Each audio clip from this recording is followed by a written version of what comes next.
And we are live, ladies and gentlemen. We are live. This is not a Charlie Hunter Reasonably Fine Art Talk. However, let me get rid of that banner over there in the lower right.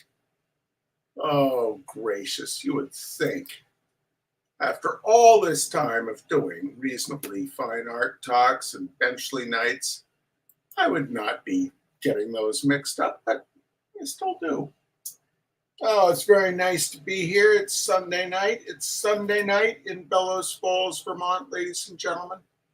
No one is watching. That's always a good sign.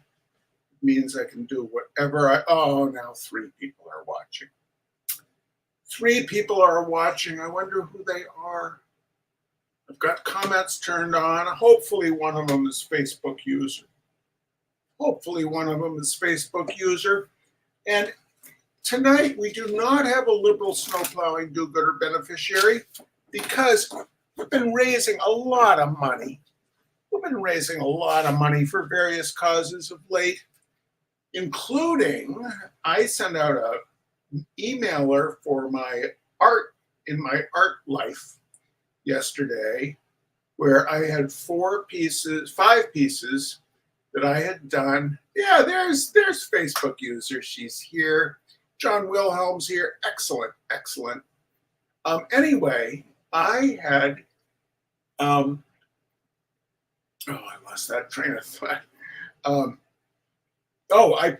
did an art emailer yesterday. The art emailer, I had 5 pieces that I had done during the get-together that a bunch of painter friends and I had last week. It was Doug Fryer from Utah, Hector Acuna from Wisconsin, John Lassiter from Arkansas, and myself. We painted all day and then we had dinner each night and talk about art. They stay. I go to bed at 10:30, but they all stayed up till like 2 a.m. talking about art. But during that time, I started doing these much more experimental pieces, and I put 5 of them up for sale and sent out an art emailer, and proceeds from that are going to the diner project. And by 10 this morning, we had sold 4 of the 5.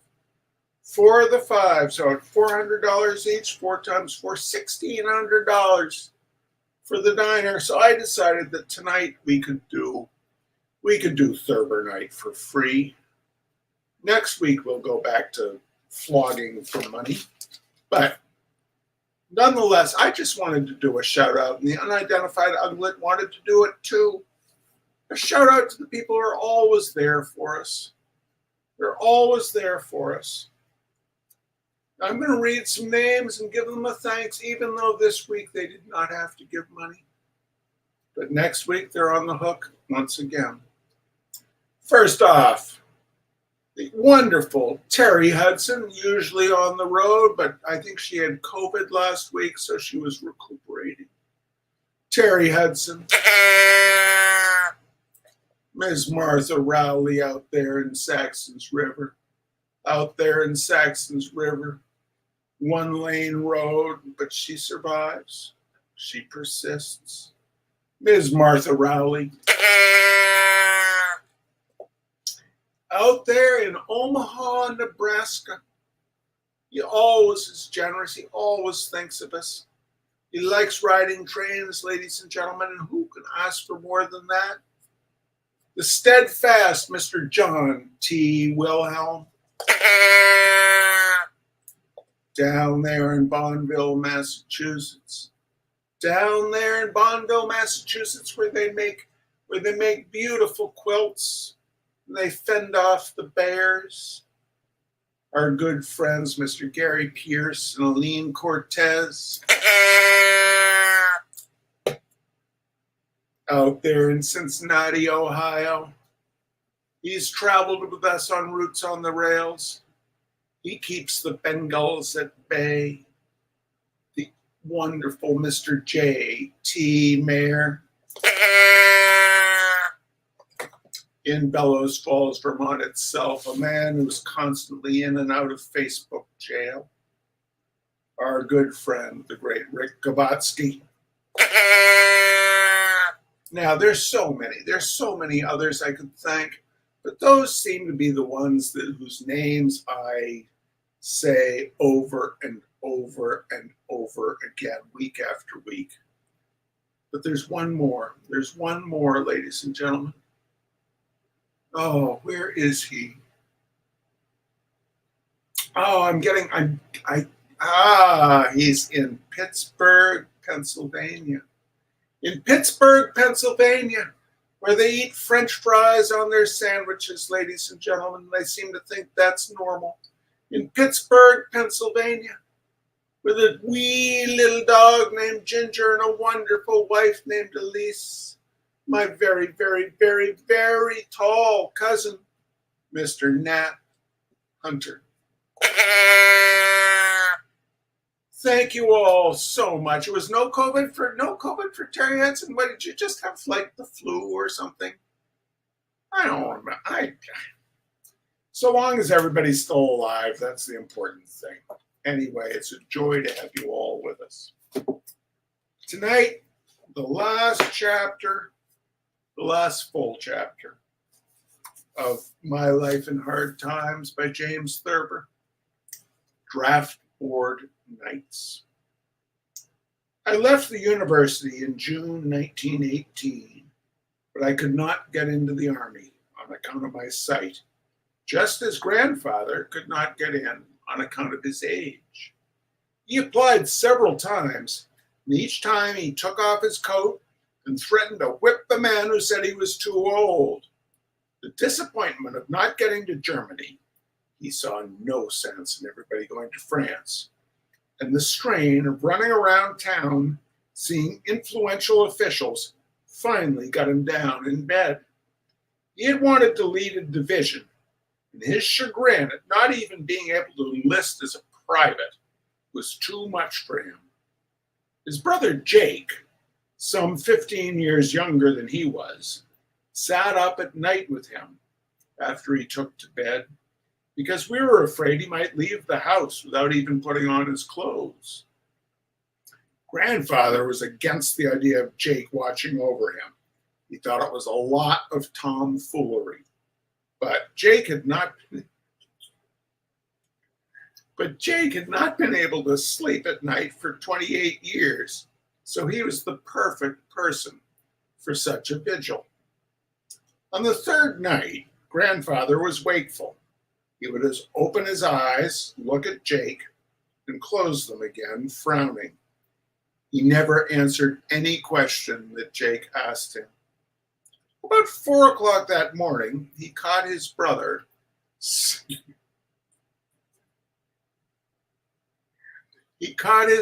sound asleep in the big leather chair beside the bed. When once Jake did fall asleep, he slept deeply, so that grandfather was able to get up, dress himself, undress Jake, and put him in bed without waking him.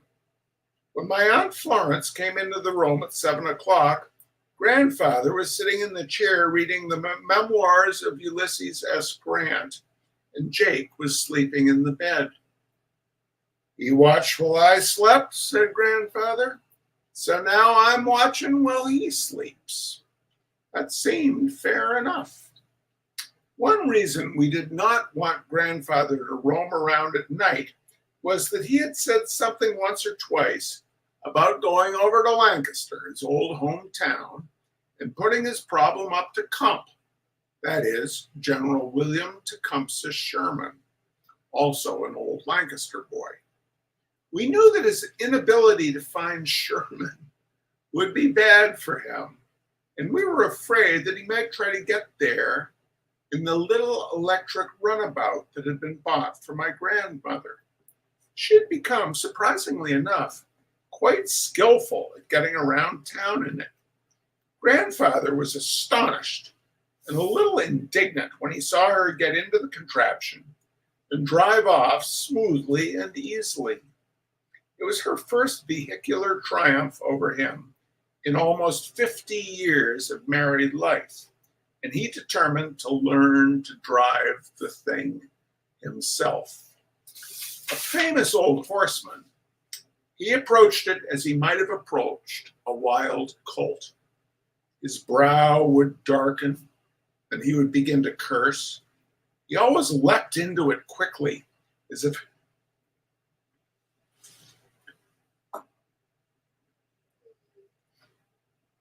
he always leapt into it quickly, as if it might pull out from under him if he did not get into the seat fast enough. The first few times he tried to run the electric, he went swiftly around in a small circle, drove over the curb, across the sidewalk, and up onto the lawn. We all tried to persuade him to give up, but his spirit was aroused. "Get that goddamned buggy back in the road," he would say imperiously. So we'd maneuver it back into the street, and he would try again. Pulling too savagely on the guiding bar to teach the electric a lesson was what took him around in a circle. It was difficult to make him understand that it was best to relax and not get mad. He had the notion that if you did not hold her, she would throw you. And a man who, as he often told us, had driven a 4-horse McCormick Reaper when he was 5 years old, did not intend to be thrown by an electric vehicle. Since there was no way of getting him to give up learning to operate the electric, we would take him out to Franklin Park, where the roadways were wide and unfrequented, and spend an hour or so trying to explain the difference between driving a horse and carriage and driving an electric automobile. He would keep muttering all the time. He never got it out of his head that when he took the driver's seat, the machine flattened its ears on him, so to speak. After a few weeks, nevertheless, he got so he could run the electric for 100 yards or so along a fairly straight line. But whenever he took a curve, he invariably pulled or pushed the bar too quickly and too hard and headed for a tree or a flower bed. Someone was always there with him, and we would never let him take the car out of the park. One morning, when grandmother was all ready to go to the market, she called the garage and told them to send the electric around. They said that grandfather had already been there and had taken it out. There was a tremendous to-do. We telephoned Uncle Will, and he got out his Lozier, and we started off to hunt for grandfather. It was not yet 7 o'clock, and there was fortunately little traffic. We headed for Franklin Park, figuring he might have gone out there to try to break the car's spirit.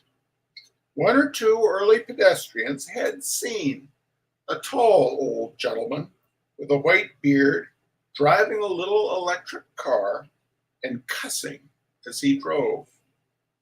We followed a tortuous trail and found them finally on Nelson Road, about 4 miles from the town of Shepherd.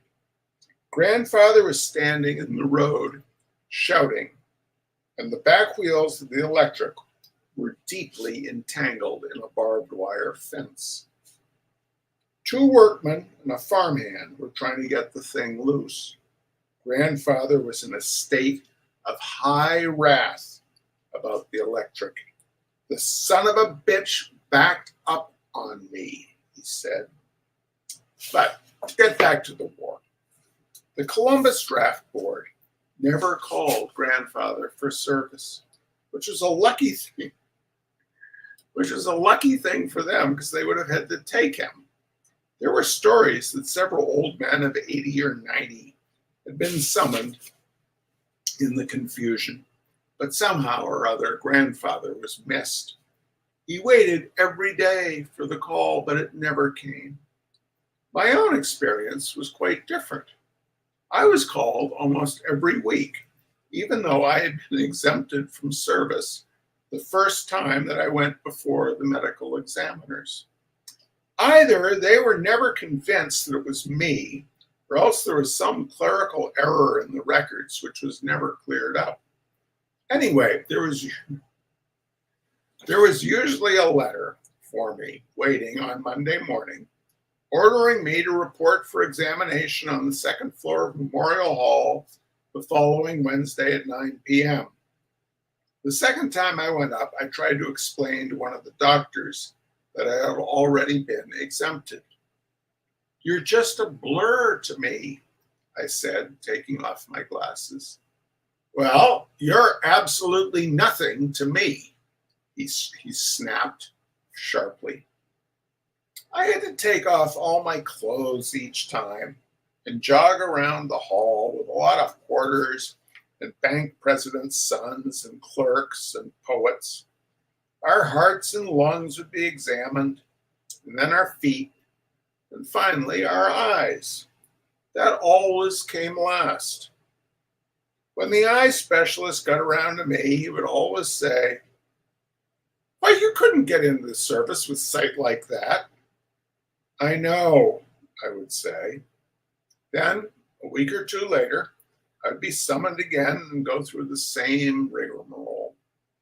The 9th or 10th time that I was called, I happened to pick up one of several stethoscopes that were lying on a table, and suddenly, instead of finding myself in the line of draftmen, I found myself in the line of examiners.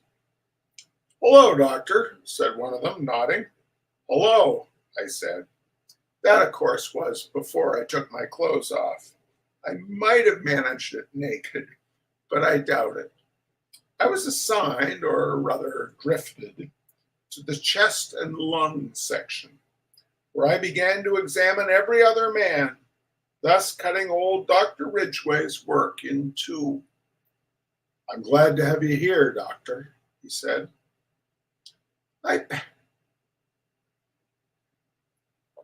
I passed most of the men that came to me, but now and then I would exempt one just to be on the safe side. I began by making each of them hold his breath and then say, "Me, me, me, me, me," until I noticed Ridgway looking at me curiously. He, I discovered, simply made them say, "Ah," and sometimes he didn't make them say anything. Once I got hold of a man who, it came out later, had swallowed a watch to make the doctors believe there was something wrong with him. It was a common subterfuge. Men swallowed nails, hairpins, ink, etc., in an effort to be let out. Since I didn't know what you were supposed to hear through a stethoscope, the ticking of the watch at first did not surprise me. But I decided to call Dr. Ridgway into consultation because nobody else had ticked. "This man seems to tick," I said to him. He looked at me in surprise, but he did not say anything. Then he thumped the man, laid his ear to his chest, finally tried the stethoscope. "Sound as a dollar," he said. "Listen lower down," I said. The man indicated his stomach. Ridgway gave him a haughty, indignant look. "That is for the abdominal man to figure out," he said, and he moved off. A few minutes later, Dr. Blythe Bellamy got around to the man and listened, but he did not blink an eye. His grim expression never changed. "You have swallowed a watch, my man," he said crisply. The draftee reddened in embarrassment and uncertainty. "On purpose?" he asked. "That I can't say," the doctor told him, and went about his business. I served with the draft board about 4 months. Until the summonses ceased, I could not leave town, and as long as I stayed and appeared promptly for examination, even though I did the examining, I felt that technically I could not be convicted of evasion. During the daytime, I worked as a publicity agent for an amusement park, the manager of which was a tall, unexpected young man named Byron Landis. Some years back, he had dynamited the men's lounge in the State House as a prank. He enjoyed pouring buckets of water on sleeping persons. And once he had barely escaped arrest for jumping off the top of the old Columbus Transfer Company building with a homemade parachute. He asked me one morning if I would like to take a ride in the new Scarlet Tornado, a steep and wavy roller coaster. I did not want to, but I was afraid he would think I was afraid. So I went along. It was about 10 o'clock. There was nobody at the park except workmen and attendants and concessionaires in their shirt sleeves. We climbed into one of the long gondolas of the roller coaster, and while I was looking around for the man who was going to run it, we began to move off. Landis, I discovered, was running it himself, but it was too late to get out. We had begun to climb clickety-clackety up the first steep incline, down the other side of which we careened at 80 miles an hour. "I didn't know you could run this thing," I bawled at my companion as we catapulted up a 60-degree arch and looped headlong into space. "I didn't either," he bawled back. The racket and the rush of air were terrific as we roared into the pitch-black cave of darkness and came out and down Monahan's Leap, so-called because a workman named Monahan had been forced to jump from it when caught between two approaching experimental cars while it was being completed. That trip, although it ended safely, made a lasting impression upon me. It is not too much to say that it has flavored my life. It is the reason that I shout in my sleep, refuse to ride on the elevated, keep jerking the emergency brake in cars that other people are driving, have the sensation of flying like a bird when I first lie down, and in certain months cannot keep anything on my stomach. During my last few trips to the draft board, I went again as a draft prospect, having grown tired of being an examiner. None of the doctors who had been my colleagues for so long recognized me, not even Dr. Ridgway. When he examined my chest for the last time, I asked him if there hadn't been another doctor helping him. He said that there had been. Did he look anything like me? I asked. Dr. Ridgway looked at me. "I don't think so," he said. He was taller. I had my shoes off while he was examining me. "A good pulmonary man," added Ridgway.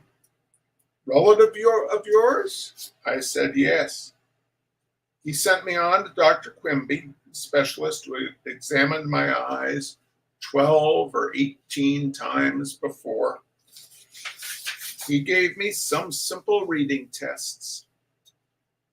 "You can never get into the Army with eyes like that," he said. "I know," I told him. Late one morning, shortly after my last examination, I was wakened by the sound of bells ringing and whistles blowing.